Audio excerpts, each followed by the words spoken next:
bueno, yo, sin más, doy paso a mi compañera Iciar, que a su vez va a presentar la última ponencia del día con Soledad Gallego, que creo que ya la tenemos aquí.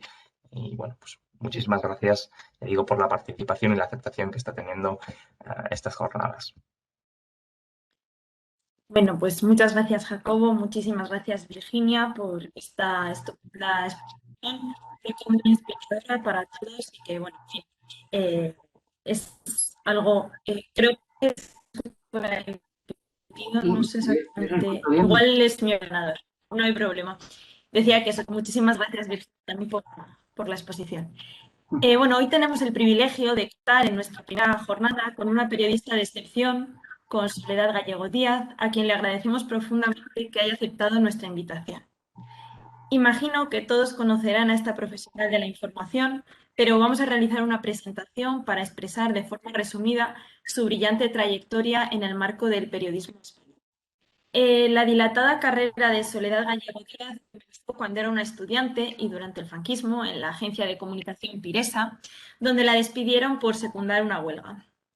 Poco tiempo después entró a formar parte de la redacción de Cuadernos para el Diálogo, pero cuando se fundó El País, en el año 1976, Juan Luis Cebrián la llamó para incorporarse al periódico y compaginó dos trabajos hasta que la revista cerró en 1978 y se dedicó íntegramente al nuevo medio. Soledad ha sido la primera mujer en ocupar la dirección del País de 2018 a 2020 y en este diario también ha ejercido como redactora, cronista parlamentaria, corresponsal en Bruselas, París, Londres, Buenos Aires o Nueva York. También ha sido defensora del lector, columnista y directora adjunta.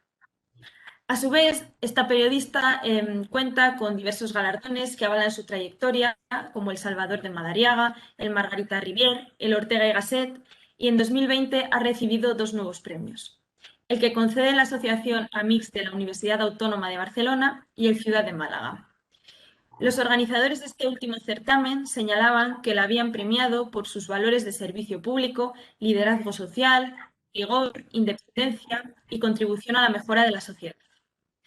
Otra de las preocupaciones de esta periodista madrileña ha sido la acción política de los diferentes partidos en los inicios de la democracia, tal y como se muestra en sus obras escritas por Bonifacio de la Cuadra: Del consenso al desencanto, en 1981, Crónica secreta de la Constitución, en 1989, y Crónica secreta de la Constitución 40 años después, en 2018. Y bueno, ya sin más preámbulo, te damos las gracias, Soledad, por estar hoy aquí con todos nosotros en esta charla abierta que va a clausurar esta primera jornada del proyecto de innovación docente Alfabetización Mediática contra las Fake News. Comenzaremos lanzando unas cuestiones a la entrevistada que tienen que ver con el tema objeto de la actividad, pero como ya hemos comentado, todos los asistentes podéis participar a través del chat para hacer preguntas a Soledad sobre cualquier cuestión de interés. Cedo la palabra a mi compañero Pablo Verdón, que va a comenzar las preguntas. Muchísimas gracias. Muchas gracias a ti, muy amable. Hola, hola a todos, hola Soledad, espero que estés bien, ¿nos escuchas perfectamente? Perdona, te oigo peor a ti. Perfecto. ¿Me escuchas con dificultades o me escuchas bien?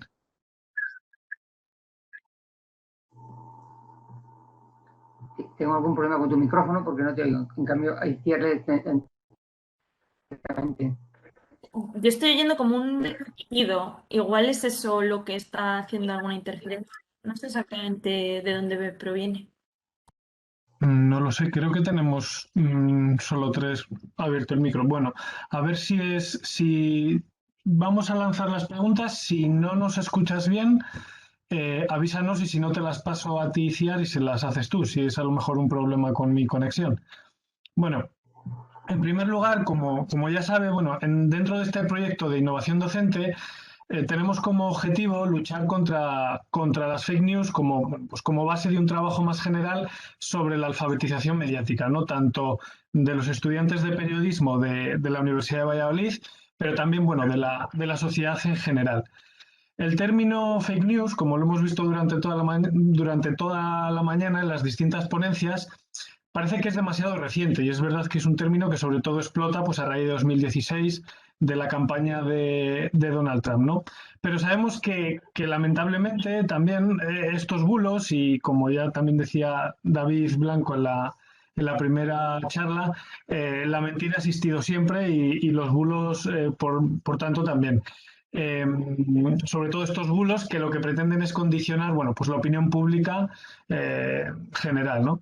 Nos gustaría conocer, por tanto, conociendo, bueno, tras tu trayectoria periodística y tu dilatada experiencia, si en estos primeros años de cuando se estaba construyendo este nuevo, bueno, pues la libertad, volvía esta libertad a España en la transición, ¿no? Tras la caída del régimen de Franco, si se percibían también que había noticias falsas con esta intención de modificar la opinión pública.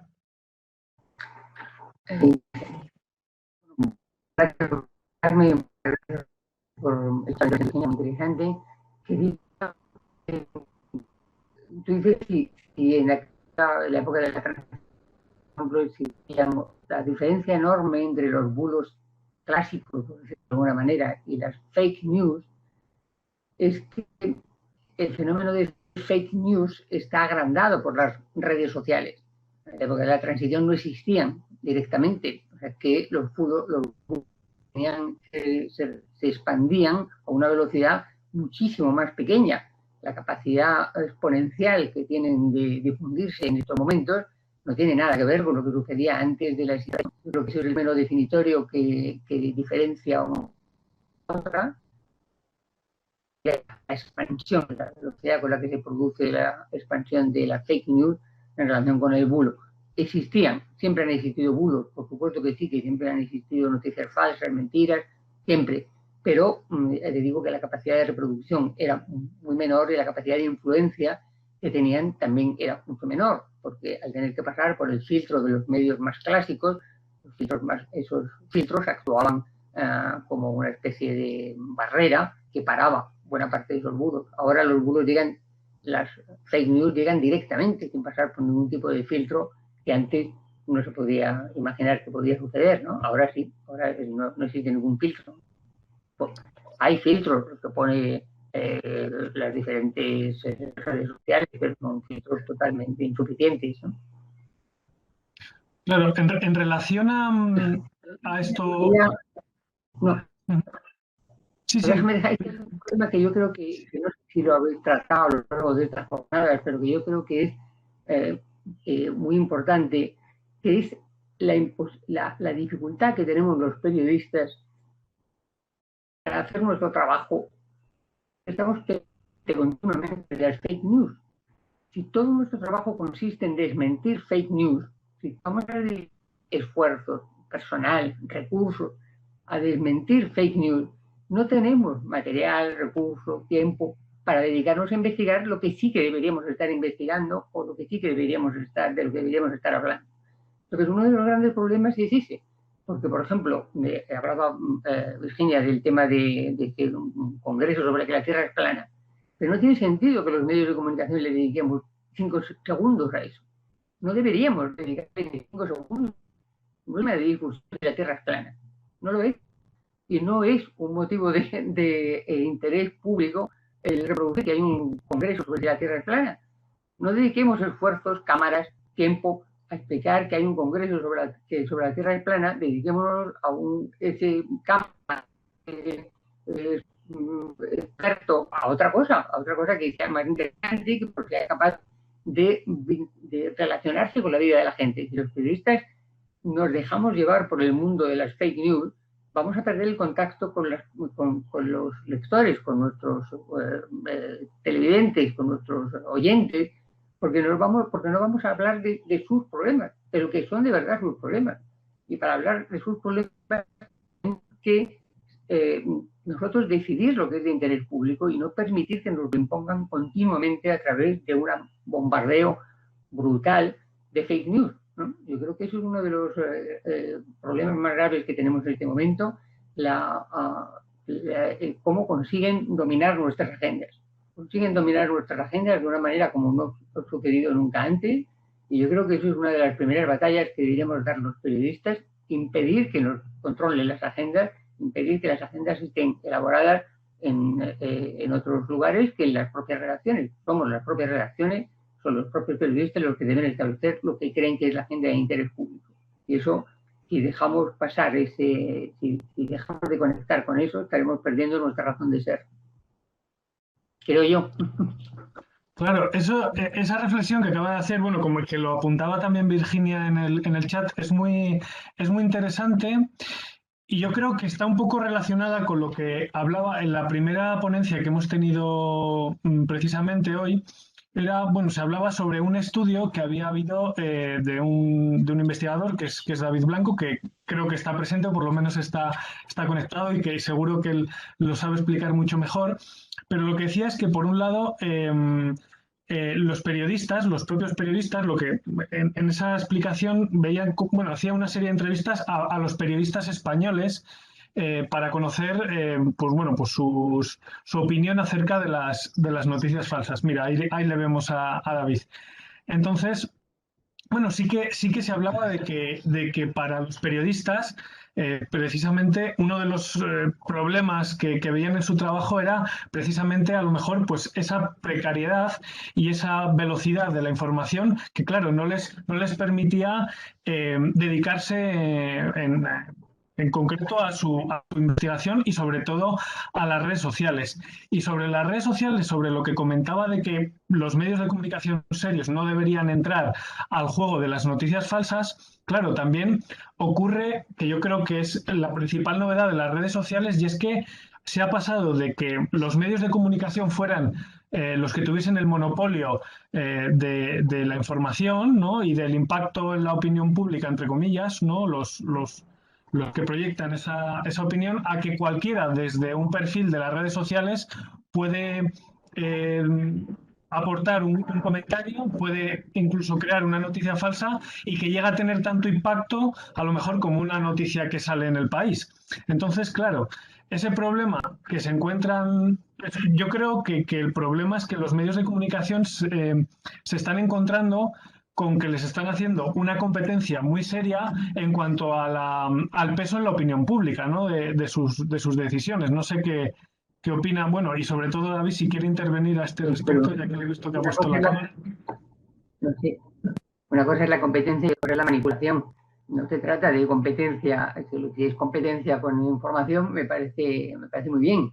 El problema estamos hablando de fake, estamos hablando de bulo, no estamos hablando de que sea información cierta. Lo que estamos diciendo es que hay cantidad de información falsa cuyo objetivo es exclusivamente o bien conseguir ingresos a través de los clics, ¿no? Eso debería buscarse una fórmula para impedir eso, impedir que tenga un rédito económico el bulo, ¿no? O sea, que tenga la cosa más salvaje, tenga tantos clics que al final le terminen poniendo un anuncio de gaseosa, ¿no? Y ese un porcentaje que lo lleve el que ha creado el bulo, ¿no? O la red de bulos. Eso habría que, no sé cuál es, no soy una experta en ese asunto, pero habría que encontrar alguna fórmula de impedir que eso tenga rédito económico, por un lado, ¿no? Y por otro lado, lo que estoy hablando es de manipulación. O sea, el que las redes, sobre todo manipulación, que no es que alguien cuente una mentira. No es que Pepito Fernández o María Ruiz coja y cuente una mentira No, son redes. No es una persona en tu casa que ha visto por la ventana una cosa y lo comenta. No. Eso es una cosa, y otra cosa son estas redes que se han creado, que no tienen nada que ver con la información, que tienen que ver directamente con la manipulación, sin más, y que son las que de verdad consiguen que los periodistas dediquemos una parte de nuestro trabajo a lo que ellos quieren. Y es que eso es una cosa que me desespera. Yo necesito tiempo para hablar, para investigar, para hablar de las cosas que yo creo que le deben interesar a la gente. El otro día escuché al presidente de Google decir una cosa que me horrorizó. Me pareció, lo contrario a lo que se debería hacer. Decía el presidente de Google: vamos a conseguir que cada cual reciba solamente la información que quiere recibir. Y yo pensé, qué espanto, qué horror. Qué espanto. El día que la gente solamente reciba la información que quiere recibir, dejarán de ser ciudadanos. No vas a poner nunca en tus prioridades. Quiero información sobre las hambrunas en Sudán. Imposible. Seguramente no se te va a ocurrir en la vida. Pero es importante que sepas que hay una hambruna en Sudán. Es importante que alguien decida que sí que debe recibir esa información, que debe saber lo que está pasando en el otro extremo del mundo, que debe pasar lo que debe saber lo que está pensando alguien que es contrario a lo que tú piensas, ¿no? Eso, si en el mismo momento en que el sistema del presidente de Google estuviera en funcionamiento, sería verdaderamente catastrófico para la democracia, yo creo, ¿no? Y sin embargo, nadie se lo dijo, nadie le dijo al señor Google, pero oiga, no se cuenta, está poniendo en peligro el fundamento de la democracia con este mecanismo, pues él estaba feliz, ¿no? Feliz como una perdiz, pensando en la cantidad de dinero que iba a conseguir, ¿no? Luego, por abrir, bueno, distintos temas, que es un tema que sí que ha salido durante las jornadas, durante esta jornada, pero creo que se ha quedado mucho, bueno, a ver, se ha quedado planeando un poco y no hemos entrado en profundidad. Pero bueno, también hay un eterno debate respecto a las noticias falsas, que no, como que siempre se topa, hay como cierta relación entre limitar el impacto de estas noticias falsas con la propia libertad de expresión, la cual por un lado, además es paradójico porque por un lado la libertad de expresión ha sido el escudo del periodismo durante años, ¿no? Pero parece que ha dejado un flanco débil ante la explosión de estos bulos. Entonces, ¿qué puede hacer? Es una pregunta muy directa y es que ¿qué considera que puede hacer el periodismo, bueno, o la política, ¿no?, para defender a la sociedad de la mentira, de esta mentira revestida de información a través de o sin poner en peligro la propia libertad de expresión y la libertad de información? Vamos a ver. En este momento, los medios de comunicación están sometidos a una legislación. Tú estás sometido a una legislación que el Código Penal que hace que si tú publicas, difundes una información falsa que perjudica a alguien, eres responsable tú, es responsable el medio, no es responsable solamente el que firma o el que lo ha difundido, el locutor, sino que es responsable el medio, o sea, el país o el ABC, el diario de Crónica, los periódicos digitales, GTXT, los que sean, Infolibre, todos los periódicos, el diario.es, son responsables ante la ley que publican. Tú vas, aquí te llama un juez, tú eres el director de uno de esos medios, te llama un juez y tú vas y tienes que demostrar que has hecho todo lo que has podido para que esa información fuera veraz. Que tú has puesto todos tus medios profesionales para que eso fuera cierto, para demostrar que eso era cierto. Luego a lo mejor incluso resulta que no lo es, pero tienes que demostrar que tú has puesto toda tu capacidad profesional para que eso sea cierto. Bueno, pues eso se le exige a todos los periodistas que trabajan y a todos los medios digitales. Pero obviamente no se exige la red, por supuesto, no se exige la red, se exige a los medios. Pero es que yo creo que es muy sano que se le exija a los medios eso. Es muy importante que los medios seamos responsables de lo que publicamos, claro que sí, de lo que difundimos o de lo que los medios digitales, los medios, la radio, la televisión, tenemos que ser responsables, por supuesto que tenemos que ser responsables. ¿Cómo conseguir que los que difunden noticias en las redes sean responsables de lo que, y si dicen una mentira o que causa un perjuicio, pueden ser llevados ante los tribunales, igual que puede ser llevado un periodista que difunde una mentira en un medio normal, digital, y puede ser condenado por ello? Para una indemnización, incluso a la cárcel, puede ser condenado por difundir informaciones falsas. Y eso tiene que en absoluto. Es la responsabilidad sobre la información de un periodista. Los periodistas no podemos apelar a la libertad de expresión para difundir noticias falsas. No nos lo permite la ley. Tú vas a un juez y dices, no, la expresión consiste en que dice, no, perdón un minuto, la libertad de expresión es una cosa, el que usted difunda mentiras que no ha comprobado no es libertad de expresión. Y yo no puedo apelar a la libertad de expresión delante de un juez que me llame para algo que he escrito, ¿no? Y el director del periódico en el que yo publico tampoco podrá alegar que está respetando mi libertad de expresión.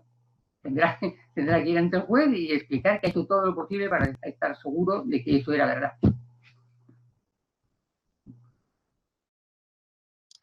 No sé si Iciar o Jacobo querían intervenir también con preguntas, por no.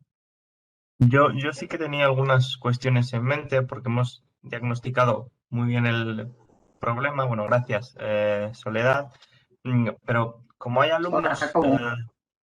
como hay alumnos y alumnas de periodismo en esta sesión, me gustaría Me si alegro. pudieses lanzarles pues una serie de mensajes a estas nuevas generaciones pues bueno, pues para que se preparen o para que sepan ellos combatir este fenómeno de la desinformación, ¿no? ¿Cómo preparamos a esas futuras generaciones de periodistas para afrontar este problema que pues, ya hemos diagnosticado, centrado, que es real, que además es importante? ¿Qué consejos les damos a los nuevos periodistas? Bueno, yo creo que a los nuevos y a los antiguos es el mismo consejo siempre. Las informaciones tienen que ser contrastadas. O sea, tú eres periodista si no te ajustas a una serie de normas que lleva esta profesión. Y son unas normas de obligado cumplimiento. No son normas aleatorias que se pueden cumplir, depende del caso, donde esté, lo que me pase. No. Depende del medio en el que esté. No. Tú eres periodista independientemente del medio para el que trabajes. Y en el medio, en cualquier caso, tu trabajo como profesional, esto es un oficio, como profesional de este oficio, tú tienes unas reglas que cumplir. Y una de las reglas básicas, fundamentales, la primera es la comprobación. Tienes que comprobar, antes de publicar una cosa, tienes que comprobar hasta donde puedas, poniendo toda la capacidad que tengas profesional para confirmar que ha sucedido, se ha dicho o ha pasado así. Yo creo que puedo olvidar. O sea, si no haces eso, no eres periodista. Eres comentarista, eres publicista, eres entertainment, ¿no? Es alguien que se dedica a hacer un show. Pues perfecto, está muy bien, que a mí me gustan mucho y los veo, pero no son periodistas, ¿no? Son gente del mundo del espectáculo. En el mundo del espectáculo puedes haber estudiado periodismo, puedes haber estudiado física. El asunto es que estás en el mundo del espectáculo. Y me parece muy bien, es muy entretenido, pero no es periodismo. Tenemos que dejar de una vez de llamar periodismo a lo que no lo es. Lo que es periodismo exige unas reglas que están bastante bien definidas a lo largo de la historia y que son de aplicación exactamente igual ahora que las reglas de la comprobación que son que la historia del periodismo porque van a desaparecer ahora porque existen las redes.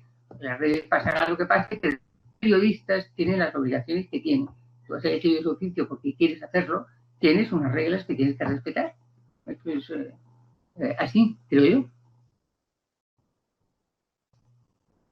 O sea que los jóvenes estudiantes de periodismo deberían aprender las técnicas de verificación.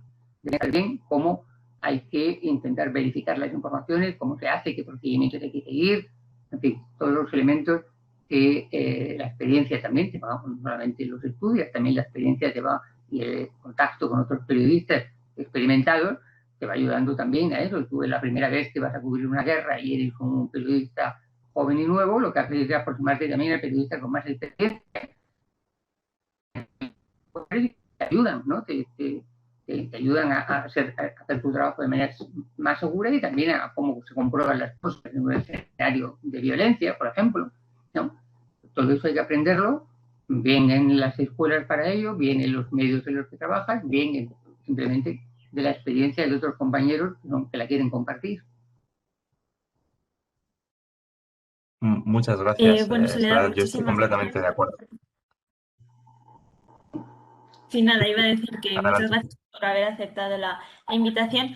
Yo tengo una pregunta que igual es muy concreta, pero como muchos de nosotros investigamos en el marco de la historia de la comunicación, sobre todo en el ámbito español, te quería preguntar si recuerdas en los comienzos de cuando comenzaste a ejercer la profesión, alguna noticia falsa que nos puedas contar o algún bulo que se emitiera en aquel momento. Bueno, ten en cuenta que yo empecé a trabajar en la época de que estaba todavía la dictadura y Franco, o sea que bulos había cantidad, mentiras había muchísimas, muchísimas mentiras, era en todos los medios, ¿no? Entre otras cosas porque existía la censura.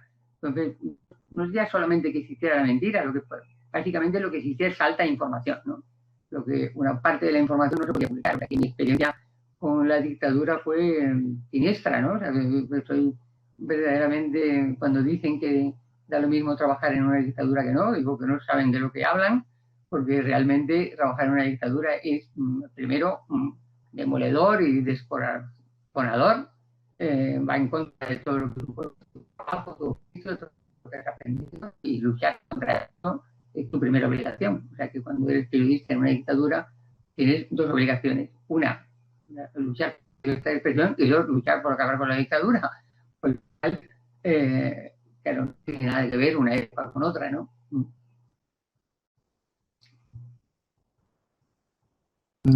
Bueno, por ir dando un poco salida a todas las preguntas que nos están llegando desde el chat, que ya se van acumulando, creo que, bueno, hay por ahí, empezamos con Samuel García. Samuel García te agradece mucho la participación en las jornadas porque, bueno, considera que además es un punto de vista que no teníamos hasta ahora y que es muy valioso. Y te pregunta directamente que si eres optimista respecto al futuro y que si se podría, consideras que si se podría revertir la tendencia creciente de las fake news, que es bueno lo que hemos estado tratando durante la jornada de hoy.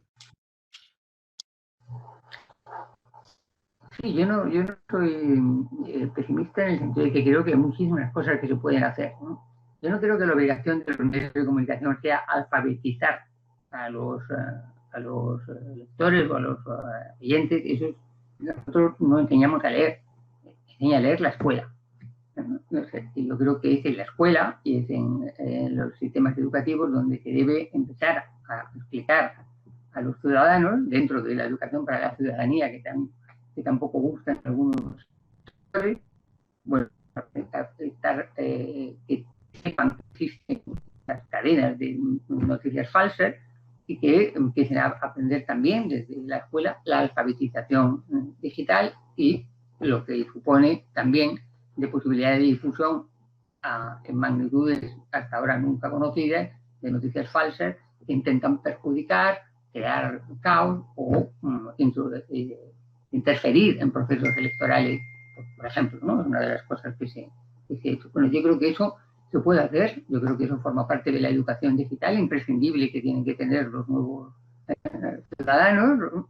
Y que eso se puede ayudar, ¿no? A que la gente tenga un conocimiento mayor de cómo funcionan estas cosas, ¿no? Luego existen las campañas, ¿no? La Unión Europea está también poniendo en marcha algunas campañas para financiar campañas para explicar a los ciudadanos qué es lo que está pasando y cómo está pasando. Y luego también una cosa que es importante y que se empieza a discutir también en muchas partes de Europa es que se considera los medios de comunicación digitales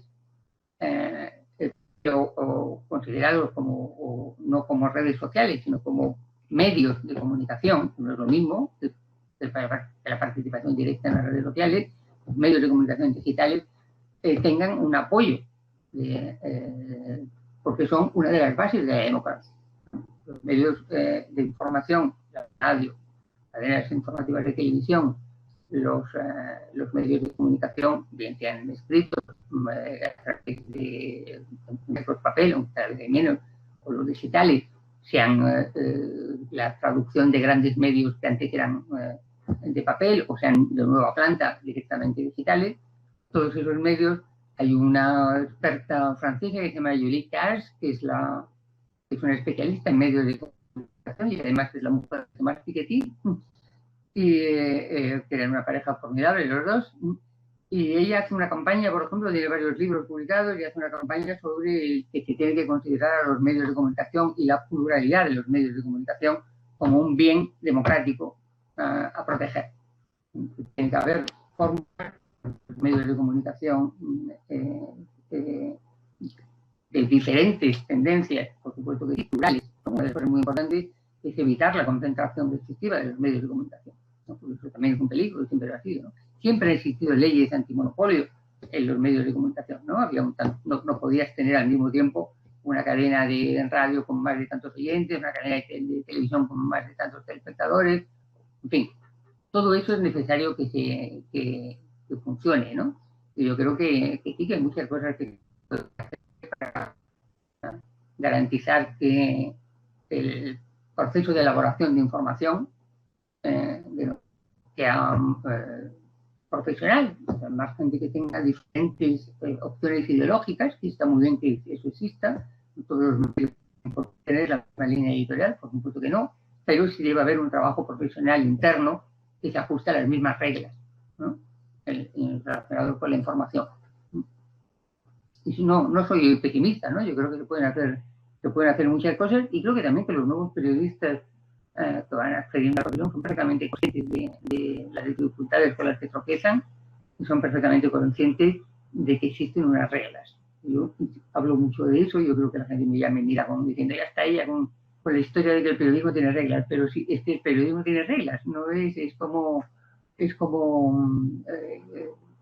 tú no puedes hacer una mesa, puedes hacer de 3 patas, de 2 patas, de 1, de 4, pero se tiene que sujetar. Si no se sujeta y no puedes ponerle encima algo, no es una mesa. Será otra cosa, será un producto artístico bellísimo, pero no es una mesa. ¿Por qué? Porque no puedes colocar nada encima, porque se cae. Bueno, pues exactamente lo mismo creo que pasa con el periodismo. Puedes escribir de una manera más brillante, menos brillante, puedes hacerlo de una manera, puedes hacerlo de otra, pero tiene que ser una mesa que se sujete y que sea capaz de soportar lo que le pones encima. Y eso es un oficio, ¿no? El carpintero hace mesa. Bueno, pues eso hay que saber hacer. Hay que saber esa parte imprescindible y luego pones encima de la mesa lo que quieres. Pero la mesa tiene que tener sus 4 patas o sujetarse, en cualquier caso, de una forma sólida. Otro de los problemas que está sufriendo el periodismo es que, en ocasiones pues se ven discursos, esto lo comenta Virginia en el chat, y dice que es que en ocasiones se ven discursos, incluso desde la política, que tratan un poco de desprestigiar al periodismo y a los medios. Y te pregunta que si no crees que en esta era de la desinformación y los bulos y todo lo que hemos estado tratando, si no sería fundamental que se valorara o se le diera un mayor valor a la tarea que tienen los periodistas con respecto a la propia sociedad, ¿no? Yo creo que el desprestigio del periodismo perjudica a la democracia. Yo creo que debilita a la democracia, ¿no? Las democracias tienen muchos, son objeto de bastantes ataques, ¿no? De gente que no cree que la democracia sea, o que pretende que la democracia sea lo suficientemente débil como para poder actuar dentro de ella con el menor control posible, ¿no? Y ese tipo de personas y ese tipo de intereses, no sé, personas, son intereses también, ¿no? Pues están interesados en que el periodismo esté desprestigiado, con la idea de que el periodismo dice una cosa y la contraria, ¿no? Y eso no es verdad. No dice una cosa y la contraria. El periodista no dice una cosa y la contraria. Si hay 800 personas, hay 800 personas y no hay 7.500. O sea, si no dices una cosa y la contraria, dices, no, esto puedo decir que hay 300.000 cuando hay 30.000. No puedes decirlo. Eso no es verdad. Y además no se produce. O sea que yo creo que eso es una cosa importante, ¿no? De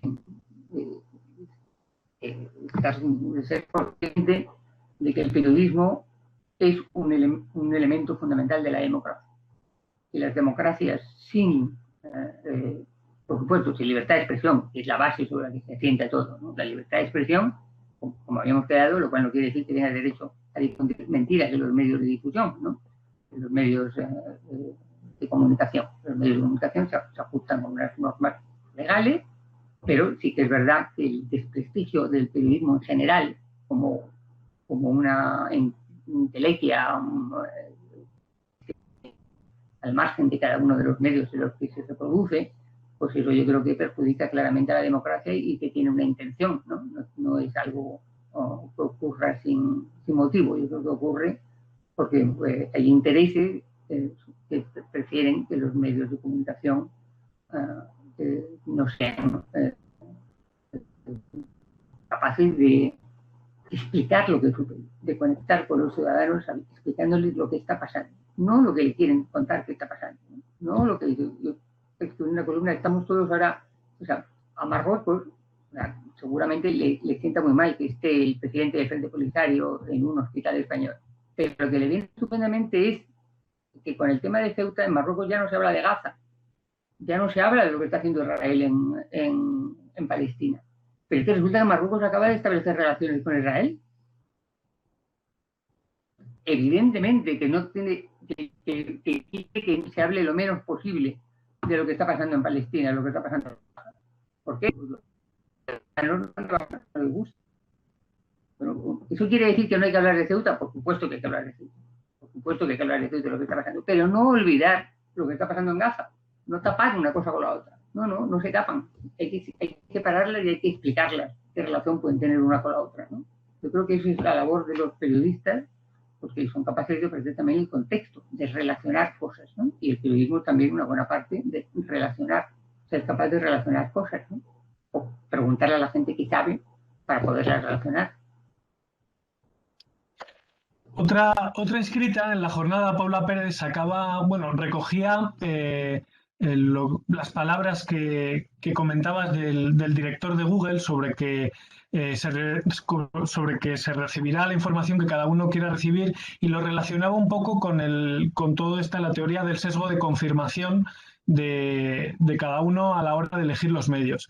Y se planteaba que si al final esto que han dicho desde Google, pues que es algo, o ella consideraba que es algo que pasa un poco también en los medios, bueno, en los tradicionales, en las televisiones o en los periódicos, que al final solo buscamos las opiniones afines a nuestro pensamiento político. Las opiniones sí. Uh-huh. Pero las informaciones no son opiniones. Claro, eso contestaba también Virginia en el mismo, ahí lo de esa pregunta, y decía, que tal vez que la diferencia es que un medio con es que un medio con una línea en concreto, pues tenemos la libertad nosotros de buscarlas como usuario, pero Google, si te da solo las noticias que quieras leer, y no deja que tú decidas, pues además, pues te hace creer falsamente, ¿no? Pues que tenemos acceso a todo, cuando realmente Google tiene el control, ¿no? de a lo que tenemos acceso y a lo que no. Eso es lo que contestaban sobre esa pregunta. Entonces, no sé si simplemente, por hacértelo. Yo creo que es muy cierto que existe lo que ya crees, de unirte con los que piensan lo mismo que tú, ¿no? Eso es tradicional. Yo creo que corresponde también seguramente a la naturaleza humana buscar eso, pero también corresponde a la naturaleza humana el tener dudas, ¿no? Y si recibes una información contraria absolutamente a lo que tú piensas y es cierta, pues lo mismo termina provocando también el hecho de que puedas dudar de tu propia creencia, ¿no? Y eso es muy importante, eso es fundamental, que los seres humanos tengamos un espacio para la duda, un espacio para no estar absolutamente seguro de algo, ¿no? Y entonces los medios de comunicación tradicionales, digitales, por supuesto que tienen una tendencia ideológica. Sí la tienen, y además eso no es malo, porque mientras exista pluralidad, lo malo es que fueran todos del mismo espectro ideológico, ¿no? Es malo que dependan de los partidos, es malo que dependan del gobierno, muy malo, eso es pésimo. Pero que tengan una línea ideológica determinada es muy razonable. Históricamente, sí, porque pueden tener la misma línea editorial, pueden interpretar los hechos, los puedes interpretar ideológicamente de una manera, los puedes interpretar de otra, ¿no? Eso no pasa, eso da riqueza a la sociedad.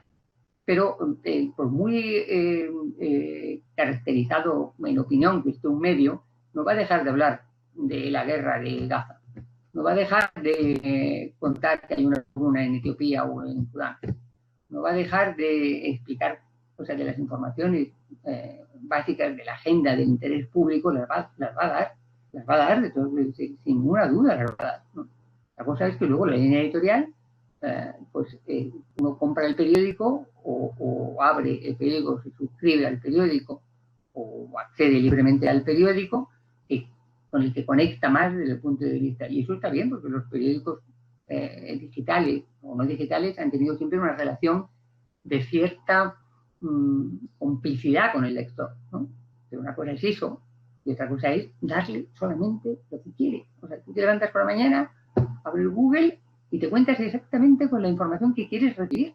Pero mira, si quiero información de mi pueblo, ¿no? ¿Qué pasa en mi pueblo? De qué pasa en mi calle y de mis aficiones, las mariposas. Eso es un disparate. Eso es un disparate. Eso es destruir el concepto de ciudadanía, impedir que tengamos espacios comunes de debate. Tenemos que tener espacios comunes de debate y es imprescindible para que una pero en un mismo espacio. No puede ser que tengamos todos espacios diferentes, pues entonces, ¿cómo nos vamos a comunicar? ¿Cómo vamos a llegar a acuerdos o a desacuerdos? Si todos tenemos informaciones distintas porque hemos leído todos artículos distintos. No puede ser, tenemos que conseguir una cierta, las sociedades necesitan tener una cierta intercambio entre ellas, ¿no? Dentro de la propia sociedad intercambio, y también con sociedades de fuera, pero la propia sociedad tiene necesidad de intercambiar dentro de ella misma opiniones, comentarios, conocimiento de las cosas, ¿no? Bueno, pasamos a la siguiente pregunta. Javier Pardo comenta... Sí. De los medios de comunicación digitales o no.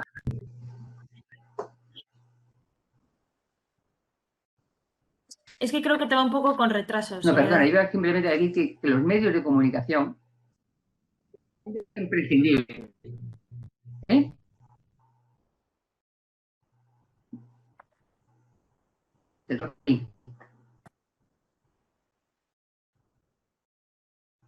Vale, es que justo te iba a hacer la siguiente pregunta, pero creo que te va un poquito con retraso la voz, entonces por eso nos hemos juntado. Iba a decir que otra pregunta del chat pregunta si crees que está justificado que se instauren mecanismos de control en diversos gobiernos nacionales, como en España o como en Francia, para frenar la difusión de las noticias falsas.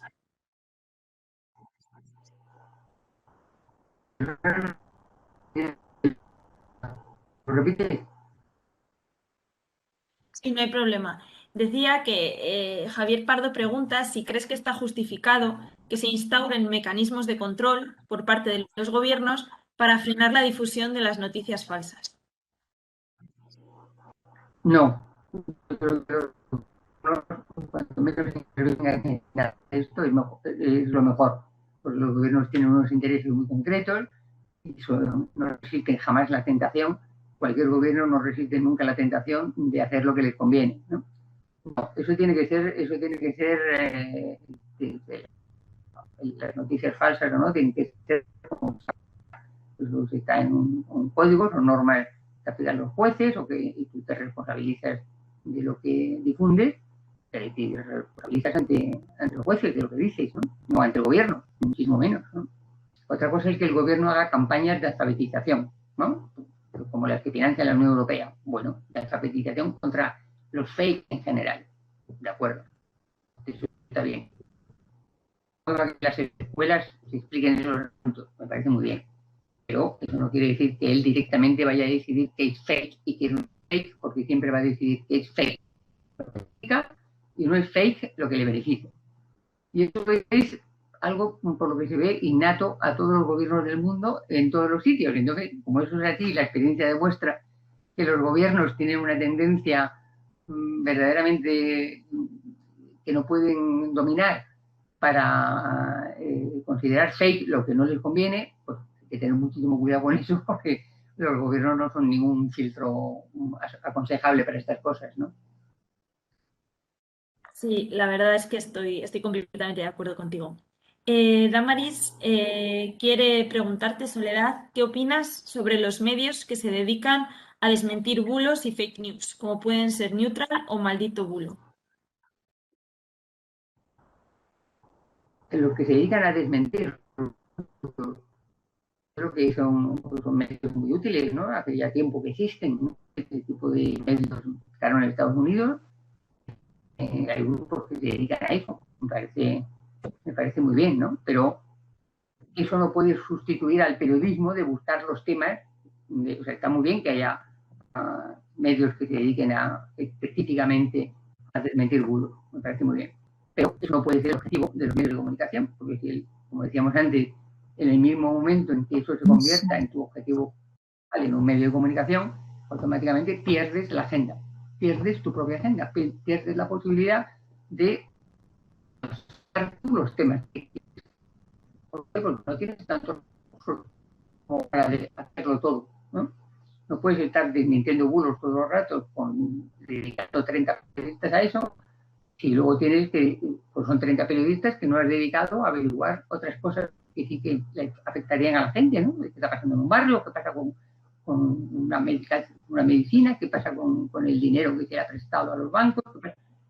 Toda una serie de informaciones que son de interés público y que desaparecerán de la agenda si los dedicamos solamente a desmentir bulos. Lo cual no quiere decir que me parece muy bien que existan grupos retos dedicados a eso, son muy útiles, ¿sí? Pero básicamente eso no es periodismo. Eso es otra cosa, que está muy bien, pero no es periodismo. Periodismo no consiste en desmentir bulos, consiste en explicar y descubrir cosas, no desmentirlas.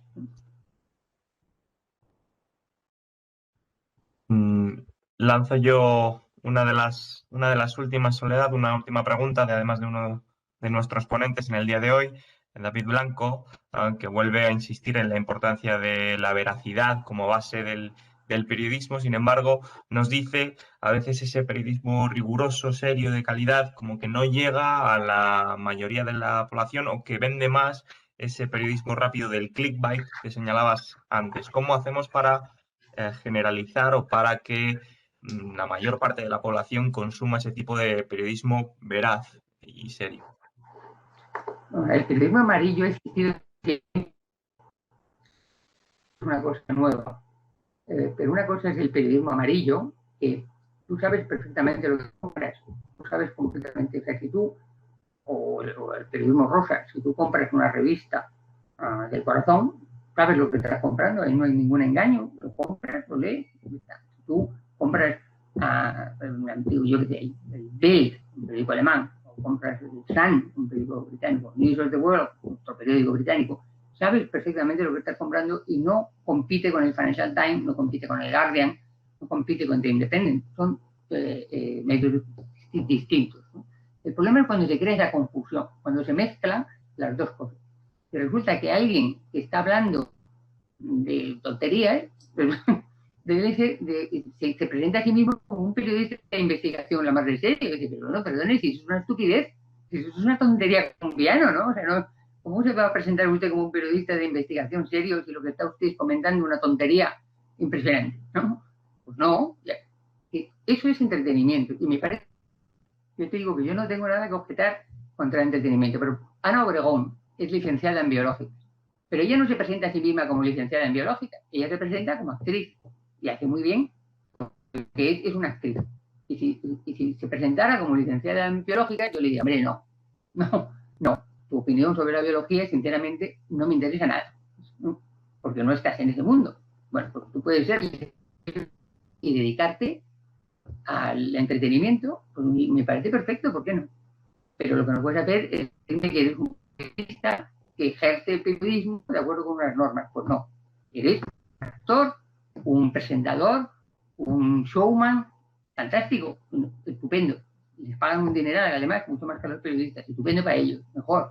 Pero no son periodistas, deberíamos aceptar que nos presenten como periodistas. Le digan, no, es que yo soy periodista. No, perdona, no eres periodista. No por nada, sino porque no trabajas como periodista. Simplemente. Es que soy licenciada. No, pues es igual que ser licenciada, pues ser licenciada en odontología. Pero no te me voy a poner jamás en tus manos si no has practicado en 50 años, ¿no? Pues exactamente lo mismo, ¿no? Bueno, Bueno, pues muchísimas gracias. Vas tú, Pablo, como quieras. No, cierra tú, Jacobo, si quieres. Vale, pues pongo yo No. el broche porque se han acabado las preguntas y además tampoco queremos retener mucho más a Soledad, a la cual agradecemos de nuevo que se haya prestado a conversar con nosotros. Una charla como la de todos los ponentes, bueno, Virginia, Salvador, David, muchísimas gracias por asistir y bueno, pues a todos los participantes, asistentes por las preguntas. Ha sido una estupenda mañana. Nosotros hemos estado encantados de compartirla con vosotros y vosotras y esperemos que haya una segunda edición, pronto unas segundas jornadas de alfabetización mediática. Podéis interactuar con nosotros pues, a través de nuestra página o redes y bueno, pues estaremos encantados de consultar cualquier cuestión. Ya os haremos llegar los correspondientes certificados a los que así lo hayáis solicitado y por nuestra parte nada más, decir otra vez que gracias y hasta la próxima. Muchas gracias a vosotros, a todos. Gracias. Muchas gracias. Gracias a todos. Nos vemos en la próxima.